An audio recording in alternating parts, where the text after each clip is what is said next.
Hey, super awesome listeners, it's Matt. Jen is on summer break getting ready season 5 of What Are You Listening To? So while she's resting and preparing all at the same time, we've got some of the best of her episodes as well as some of the other shows on the Super Awesome Mix podcast network.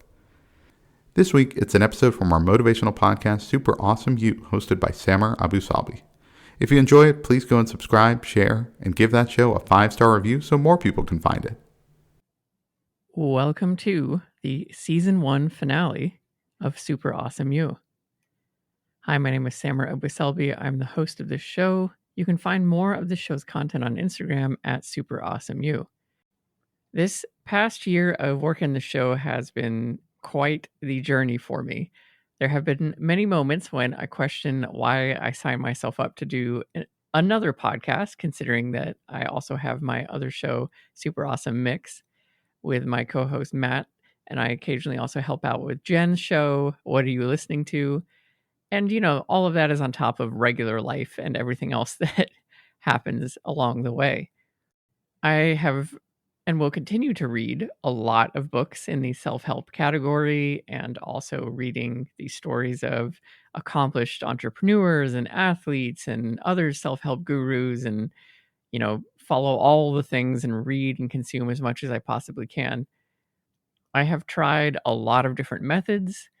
I tend to kind of become obsessive over certain ones. I'll learn something new and dive headfirst into it and decide, no, this is the one. This is the reason why I haven't been productive before. And now I'm going to be productive. And maybe that sounds familiar or something like that you do, because I feel like it's pretty common to do that, where we tend to all kind of want to optimize our time and really just kind of lead our best lives. Ultimately, this show and all of that content and all of the readings and everything that I've consumed has continuously pointed me back to just one core thing. And that is that you just have to show up and do the work in order to get anything out of the output at all. That there actually are no shortcuts. There is no one system that is suddenly going to unlock everything for you without also putting in the work. So yes, certain things and certain organizational systems are going to help you. They're going to matter more to you than they might to others. It might be the final little key that opens the door where suddenly everything makes sense and you can kind of prioritize your life and make some changes. All of that is true. And I think that's the benefit of exploring these things and diving in and trying different systems out. But those systems by themselves don't suddenly make you successful or make you productive or make you an athlete or make you whatever it is that you're going after. Those systems are kind of like swapping out a different type of car to drive on a road, but ultimately you still need to get in the driver's seat and you still need to put your seatbelt on and turn the car on and drive. And I think that is really hopefully the lasting lesson I can give you for the end of this season. You can set all the intentions in the world, you can have big dreams, you can read all these books, but ultimately you just have to show up and put in the hours and put in the effort. It will be really difficult. The hours will stretch on to days, which will stretch onto weeks, which might even stretch into years. There will be a lot of time. There will be a lot of moments when you feel like walking away from it, and a lot of moments where you think that nothing has changed at all. We talked about that earlier this season. I believe in the slight edge mindset, in addition to being brought up, peppered throughout the show, this idea that you're putting in effort, but it doesn't seem like something is changing. So I use the analogy of freezing a glass of water. The water is still water from the degrees of 33 Fahrenheit upward, but the temperature is dropping in that water the longer it stays in the freezer, and then it appears like all of a sudden it's turned to ice. But in reality, it didn't turn to ice by you just putting it in the freezer. It took several hours for it to cool down and then eventually freeze. So whatever your goal is, that analogy can be stretched out to hours, to days, to weeks, to years, to a lifetime, to reach that so-called tipping point where you hit your goal and the water turns to ice.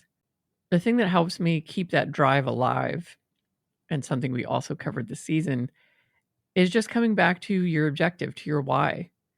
Why does this matter to you? Why is it important that you keep going? Why is it important that you don't quit? I think it's so meaningful to have a reason for why you're doing the things that you do, because you are going to want to quit. It is totally natural that you want to walk away from a goal that you set.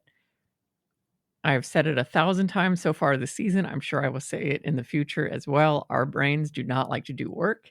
They protect us from work because work means spending energy, and spending energy is bad because it believes that energy is not an abundant source. And hopefully, it is in your life. I really, really hope so. And assuming that it is, our brains actually still don't know that. Our brains still act like it's not, and that it might go away, instantly. And so whenever we set out to do hard work, it's like, no, no, no, what are you doing? You got to stop. And it tries to protect us.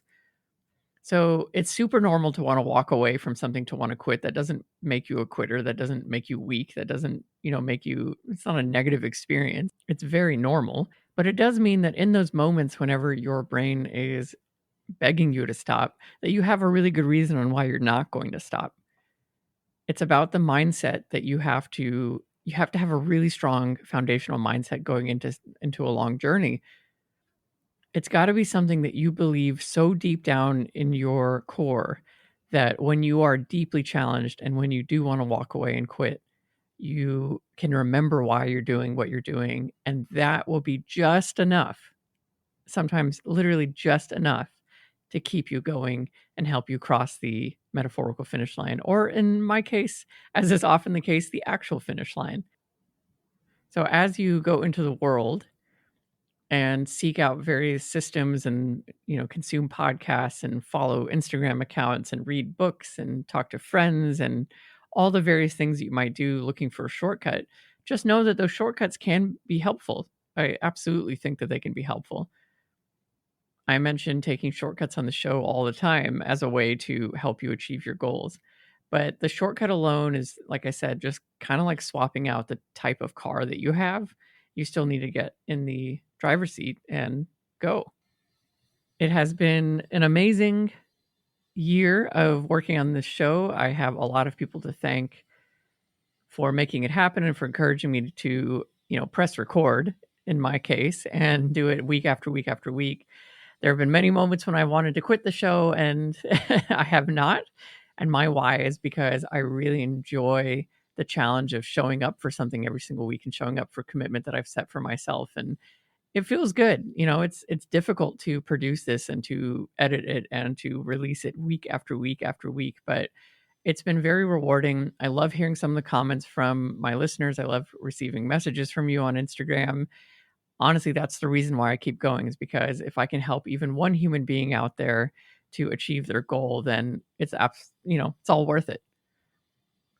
So as you head into the holiday season, and especially as we near the new year, just come back to that why. Come back to your objective. Why does your goal matter? Why is it going to help you not quit? And why is it going to help you stay the course and reach your goal?